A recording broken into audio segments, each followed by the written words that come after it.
자, 대망의 2020년이 되었습니다. 대망입니다. 정말로 대망입니다.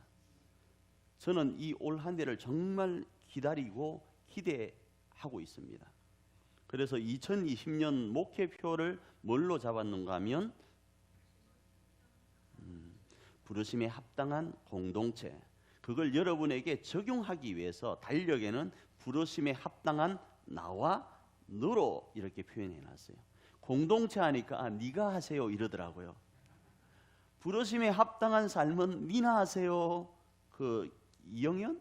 이영애? 뭐 잘났어요 뭐 그 있잖아요. 뭐 그런 비슷하게 니나 하세요 하면서 이거 이상한 높인 것도 아니고 낮춘 것도 아니고, 그래서 여러분 달력에는 나와 너로 해놓은 거예요. 2020년 목표표를 부르심에 합당한 공동체로 정하고, 제가 새해 송구영신 예배 때 부르심의 두 종류에 대해서 말씀을 드렸습니다. 여기서 부르심의 두 종류는 바꾸어 이야기하면 신앙과 신앙생활로 바꾸어서 표현할 수 있어요. 바로 이 두 부분을 올 한 해 좀 체계화시키길 원해요. 그리고 보충할 부분이 있다면 보충해서 정말 든든한 교회, 그리고 힘 있는 석천 가정과 교회 공동체로 자리매김하길 원합니다. 그래서 오늘은 말씀의 뿌리를 둔 이 부르심이라는 제목으로 말씀을 나누면서 한 주간 승리하는 저와 여러분이기를 축복합니다. 말씀의 뿌리를 두어야 하는 이유를 세 가지로 살펴보기를 원합니다. 첫 번째는요, 법적인 효력 때문입니다. 이 말은요, 첫 번째 하나님이 자녀로 우리를 부르셨는데 이 하나님의 자녀로 부른 걸 저는 소명이라고 표현했습니다. 두 번째, 하나님께서 사도적 사명으로 부르신 것이 있는데 이거를 사명이라 이렇게 표현을 했습니다. 그 중에 이번 달은 소명에 대한 부르심을 설명하는 달이기 때문에 이 소명은 하나님의 자녀로 나를 부르셨다, 이 말씀에 적용하면요, 하나님께서 우리를 하나님의 자녀로 부르셨다라는 것은요, 말씀의 뿌리를 두어야 된다, 이 이야기를 하려고 하는 거예요. 내가 하나님의 자녀 된 건 말씀 안에서 자녀됨을 검증하고 확정해야 된다라는 거예요. 그런데 오늘날 그리스도인들이 어떻게 생각을 합니까? 감정과 환경과 기분에 따라서 우리가 하나님의 자녀됨을 자꾸 두려고 해요. 그래서 이 감정과 환경과 기분에 따라서 하나님의 자녀가 왔다 갔다 합니다. 분명히 아침과 저녁 분명히 다르죠. 환경도 다르고 기분도 다르고 뭐 여러 가지 감정도 달라요. 그래서 아침에는 하나님이 살아계셔요. 하나님이 살아계시니까 할렐루야 해요. 그러다가 밥 먹다가, 아침밥을 먹다가 국이 짜면 하나님이 죽으셨어. 그리고 야, 이게 밥이라고, 저도 지금 회개하는 마음으로 말씀드려요. 이게 밥이라고 국이라고 했냐 이래요. 분명히 기도할 때, 아침밥 먹을 때 기도하잖아요. 하나님 귀한 거 주셔서 감사합니다 했는데 하나님 앞에 국이 짜다, 국이 싱겁다 이야기를 하는 거예요. 하나님이 죽었어. 그리고 오늘 이렇게 저렇게 살다가 저녁 되면 또 하나님이 죽어요. 내 환경과 감정과 기분에 따라서 하나님이 살았다가 하나님이 죽었다가 그러는 거예요. 이렇게 말씀의 뿌리를 두지 않으면요, 간교한 마귀가 있어요. 우리의 기분과 감정과 환경을 철저하게 이용해서요, 우리를 불행하도록 유혹하는, 우리는 불행한 존재가 아니에요. 그런데 우리를 불행하도록 유혹하고 세뇌시키는 이 간교한 마귀가 우리를 냅두질 않습니다. 정말로요. 여러분은 빼도 박도 못하는 하나님의 자녀예요. 그런데 여러분의 감정과 환경과 기분 때문에 자꾸 이렇게 한다고요. 하와가 그랬어요. 간교한 뱀이 하와에게 정말 하나님이 동산 나무의 모든 열매를 먹지 말라고 하더냐라고 물어요. 동산 모든 나무의 열매를 먹지 말라고 하더냐 이렇게 이야기를 해요. 말 한마디 별반 차이 없죠. 동산 모든 나무의 열매, 아니 먹으라고 했어. 그런데 이 나무만 먹으면 죽는다, 이 말이 주걸가로 바뀝니다. 모든이라는 단어로 간교하게 유혹을 하는 거예요. 말 한마디 살짝 더 첨가했어요. 창세기 3장 3절입니다. 읽습니다. 동산 중앙에 있는 나무의 열매는 하나님의 말씀에 너희는 먹지도 말고 만지지도 말라 너희가 죽을까 하노라 하셨느니라. 하와의 대답이에요. 그러기에 역사적 이 사실 앞에 하와가 넘어진 걸 알고 우리도 우리의 하나님의 자녀됨의 모습을 우리의 기분과 환경과 감정이 아니라 철저하게 말씀에 뿌리를 두어야 돼요. 그러지 않으면 넘어간다고요. 이렇게 하나님의 말씀에 뿌리를 두면요, 하나님 나라의 법적 효력을 갖게 돼요. 이 말씀은 잣대고 정경이고 법이거든요. 그래서 아무리 간교한 마귀라 할지라도 이의를 제기 못합니다. 그래서일까요? 오늘 우리가 읽은 디모데후서에 하나님은 바울을 통하여 이렇게 말씀합니다. 디모데후서 3장 15절입니다. 읽습니다. 또 어려서부터 성경을 알았나니 성경은 능히 너로 하여금 그리스도 예수 안에 있는 믿음으로 말미암아 구원에 이르는 지혜가 있게 하느니라. 이렇게 말씀하는 거예요. 그래서 예수님의 걸음도요, 여러분 성경을 한번 보시면 예수님이 살아간 행적, 삶도요 철저하게 성경에 예언되어 된 대로 행하셨어요. 고린도전서 15장 3절입니다. 읽습니다. 내가 받은 것을 먼저 너희에게 전하노니 이는 성경대로 그리스도께서 우리 죄를 위하여 죽으시고, 이렇게 말씀하는 거예요. 왜 예수님이 성경대로 이렇게 행하셨는가? 성경을 응하게 하려 하심이라. 이 말이 엄청 많이 나와요. 여러분이 알고 있는 나귀 새끼를 타는 것도 뭐죠? 예수님이 성경을 응하게 하려고 하셨다, 이렇게 표현하고 있단 말이에요. 이러기 때문에 우리도 예수님의 이 걸음처럼 말씀에 뿌리를 두면요, 하나님의 나라의 법으로 하나님의 자녀라는 권세를 얻고 행할 수 있게 되는 거예요.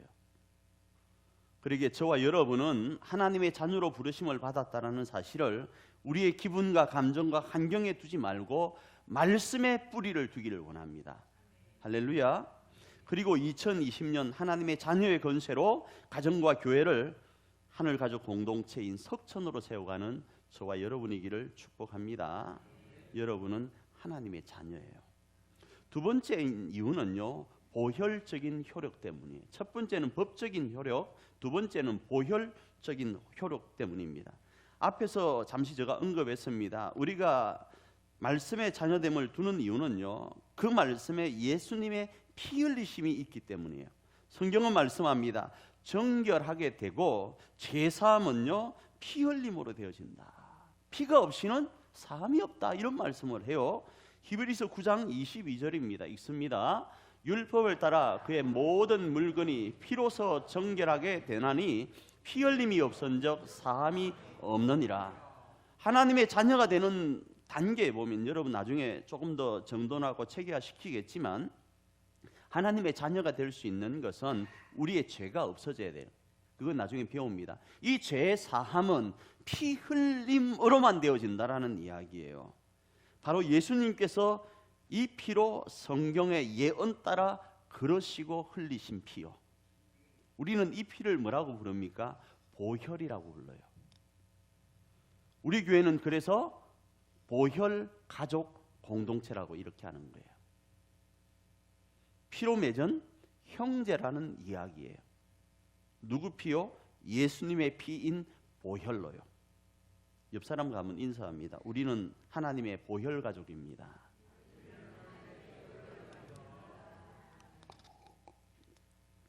그래서 성경은 우리가 죄사함을 받는 과정을 예수님의 은혜의 풍성함을 따라 그 피로 받았다, 이렇게 말씀하는데, 에베소서 1장 7절입니다. 읽습니다. 에베소서 1장 7절 시작. 우리는 그리스도 안에서 그의 은혜의 풍성함을 따라 그의 피로 말미암아 속량 곧 죄사함을 받았느니라.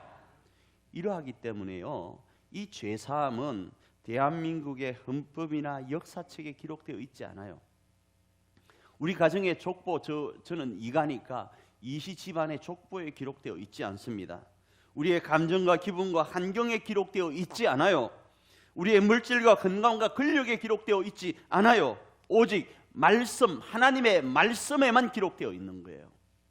그러기에 우리는 이 말씀 안에 보혈로 구속고 제사함을 받고 하나님의 자녀가 되었다라는 이 고백 가운데로 무장해야 되는 거예요. 말씀 벗어나면 자꾸자꾸 간교한 마귀가 유혹해서 우리가 하나님의 자녀 아닌 것처럼 호도해요. 그래서 간혹 여러분 이런 거 있었죠. 여러분 지금 그런 거 별로 없는데 축사하러 가보셨어요? 축사 또 우리 서분기를 오는 근사님이 안 나오시는데 우리가 목장한다고 하니까 어머나 목사님 힘드시겠다 그랬다고 이야기했죠. 왜? 목장에는 소를 키우는 줄 알고. 여기서 또 축사하니까 돼지하고 소 키우는 걸로 생각하시는데 교회에서의 축사는 귀신을 쫓아내는 거예요. 네? 축사하러 가면 이런 이야기가 옛날에 많이 돌았어요. 앞에 이제 귀신이 있고 귀신 들린 사람이 있고 예수 믿는 사람이 찬송을 하면 귀신 들린 사람이 이렇게 씩 쳐다본대요. 그러다가 깃방망이를 날린대요. 왜? 어디 믿음도 없는 게 내 쫓아 내려왔다. 그런 이야기 못 들어보셨어요? 그럼 지금 들으세요. 들으셨죠? 그런데 그때 여러분 이 말씀 붙들어야 돼요. 왜 보혈이 중요한가 하면, 왜 예수님의 피가 중요한가 하면 마귀는 나를 알아요. 저 몸무게를 들쑥날쑥하는 몸무게도 알고요. 저 눈에 그 보여지는 현상도 알고요. 저 머릿속에 돌아가고 있는 이 모습도 알 수 있어요. 내 마음에 어떤 불안한 요소가 있는지도 알아요. 내 약점도 알아요. 그걸 살살 갈군다니까요. 살살 갈고요. 갈군다니까요. 갈구면서 야 이런 네가 나를 대적해 이렇게 공격해요. 그러면 엄마야 내가 그런 존재네 이러고 주눅 들면 아무것도 못합니다. 그때 우리에게 필요한 게 뭔가 하면 이 보혈이에요. 예수의 이름이라고요. 그래 나 그렇다 어쩔래 해야 된다고요. 그래서 뭐 해야 된다고요. 이럴 수 있는 건요 뒤에 보혈이 흘러야 돼요. 나 비록 그러하지만 내 안에 누구 있다? 예수 있다. 내 머리부터 발끝까지가 예수의 보혈로 덮여 있다로 이야기하면 오매 무서워하고 도망간다고요. 그래서 보혈이 중요해요. 야 내가 너 지난날의 삶을 알고 지금 너 환경을 알고 지금 네가 어떤 모습으로 살아가는지 내 다 아는데 너 그거 못해. 2020년 너 이렇게 꿈꿨지. 그거는 개꿈이야. 이렇게 이야기해요. 마귀는요.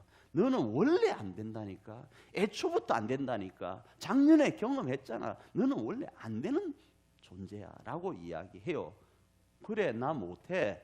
인정할 건 인정하자고요. 그런데 말씀 안에서 보혈 안에서 하나님의 자녀의 권세로 된다고 외칠 수 있는 게 이 능력이라고요.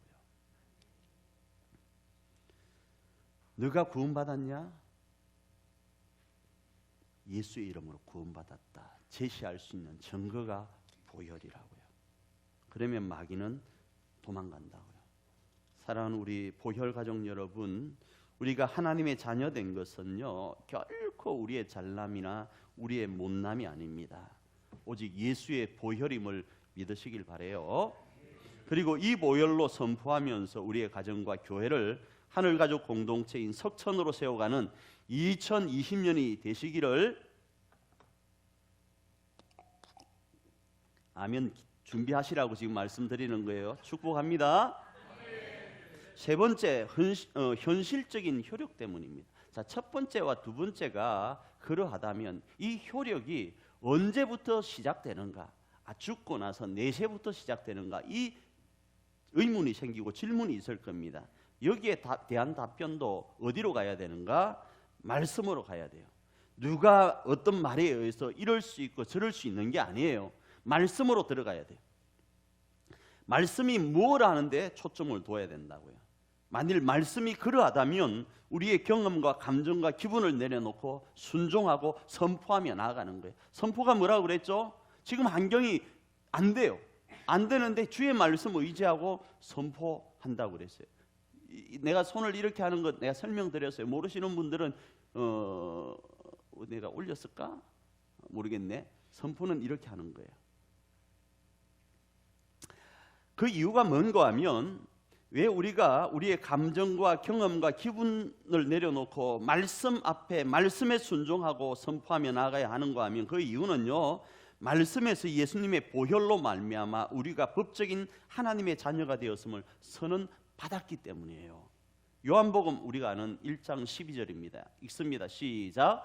영접하는 자 곧 그 이름을 믿는 자들에게는 하나님의 자녀가 되는 권세를 주셨으니 그렇습니다. 그러기에 우리는 말씀에서 예수님의 이름에 권세가 미치는 범위를 찾아야 되는 거예요. 여기에 대해서 성경은 다음과 같이 말씀합니다. 에베소서 1장 21절입니다. 읽습니다. 모든 통치와 권세와 능력과 주권과 이 세상뿐 아니라 오는 세상에 일컫는 모든 이름 위에 뛰어나게 하시고 누구의 이름이요? 예수의 이름이요.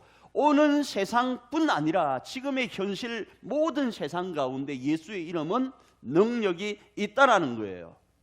성경에서요. 저 나중에 우리가 죽고 간 곳에서 예수의 이름이 능력이 있는 것이 아니라 이 땅에서도요. 그거 없으면 딱 죽을 때 예수 믿으면 되잖아요. 근데 지금 우리가 왜 예수를 믿고 있는가? 이 땅에서도 그 예수의 이름이 효력이 있기 때문에요. 이게 어디에 나온다고요? 말씀에 나와요. 내가 살아보니 안 그러던데요. 그건 네 생각이고. 말씀에는요 그 효력이 있다고 하잖아요. 이게 안 믿어지면 신앙생활 안 해야죠. 이걸 안 믿으려면 신앙생활 안 해야죠. 안 그래요?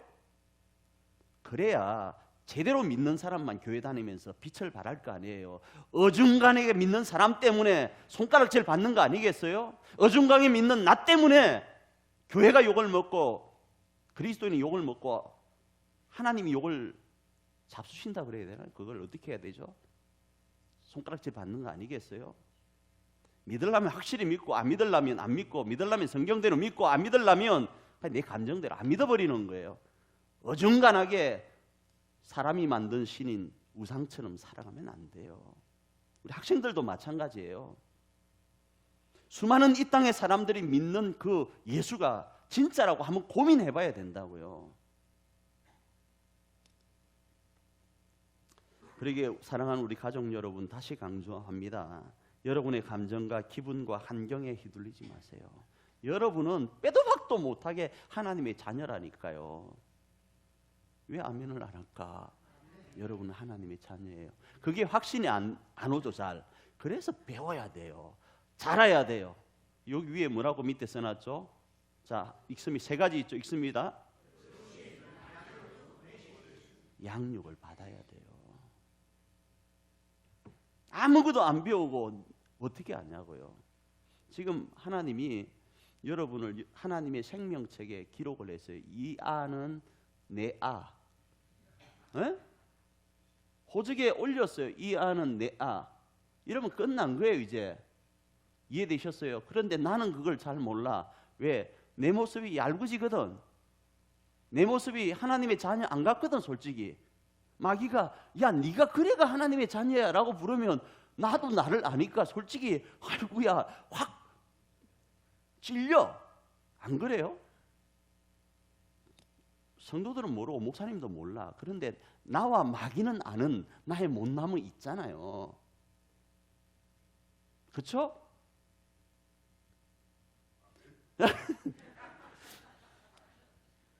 감사합니다. 그 못남이 있잖아요. 그 못남이 있는데 말씀 안 했어요. 내가 그러함을 양육받으면요. 아, 내가 원래 그래도 하나님의 자녀구나를 알게 돼요. 아, 그렇게 마귀가 나를 유혹해도 내가 대적할 수 있는 말씀이 있구나를 알게 된다고요. 그러면요 이겨나갈 수 있어요. 그래서 세상 사람들은요 하나님 말씀보다 감정과 기분과 환경 따라서 춤추고 노래합니다. 춤추고 노래만 합니까? 울고 불고 난리예요. 또 심지어요, 그 울고 불고 하는 것 가운데서 좌절하고 절망합니다. 2020년 시작하고 얼마 안 있으면 또 그 일이 벌어질 거예요. 그러나 우리는 철저하게 말씀의 뿌리를 내리고 말씀이 가라면 가야 돼요. 말씀이 멈추라면 멈추는 거예요. 믿음 좋은 어떤 분이, 존경하는 어떤 분의 말도 말씀 아래에 있어야 돼요. 아무리 유명한 목사님의 말도 말씀 아래에 있어야 돼요. 저도 여러분에게 하고 싶은 말 다 못해요. 성경의 말씀에 있어도. 왜? 여러분이 혹시 나 미워할까 봐. 목사님들 그런 거 있잖아요, 그죠? 그래서 우리 교회는 아직 부흥회를 안 하는데 부흥사를 모시는 이유가 뭐죠? 목사님이 하고 싶은 말 못한 거 이야기하려고 한다, 그런 이야기도 있었잖아요. 직접 대놓고 말하기가 어려운 게 있잖아요. 그러니까 저 말보다 하나님의 말씀으로요. 우리 목사님은 그런 말씀 별로 안 하셨는데 성경에 보니까 있다 치면 그 말씀대로 하는 거예요. 그래서 말씀이 다시요, 가라면 가고 말씀이 멈추라면 멈추는 거예요. 목사님이 하지 말라 하지 말라 하지 말라 해도 성경에 하라 하라 하면 해버리는 거예요. 요약하면 뭐라고요? 예수님의 이름으로 말하고 행하자라는 거예요. 예수님의 이름인 말씀 안에서 행동하고 말하자라는 거예요. 이 예수의 이름으로 말하고 행동하는 저와 여러분이기를 축복합니다. 이것이 세상 삶과 구별된 삶이에요. 거룩한 삶이라고요. 그리스도인의 삶이라고요. 능력 있는 삶이라고요. 우리가 예수를 믿는 이유인 거예요. 이러할 때요, 분명히 우리 석천의 강가 좌편의 가정과 강가 우편의 우리 교회 공동체의 생명나무들이 열매를 맺을 거예요. 그리고 이 열매들도 먹을만 할 뿐 아니라 양식이 될 뿐 아니라 그 잎사귀조차도 뭐가 된다고요? 약재료가 될 거예요. 이 부르심으로 2020년 힘있고 든든한 석천인으로 승리하는 저와 여러분이기를 축복합니다.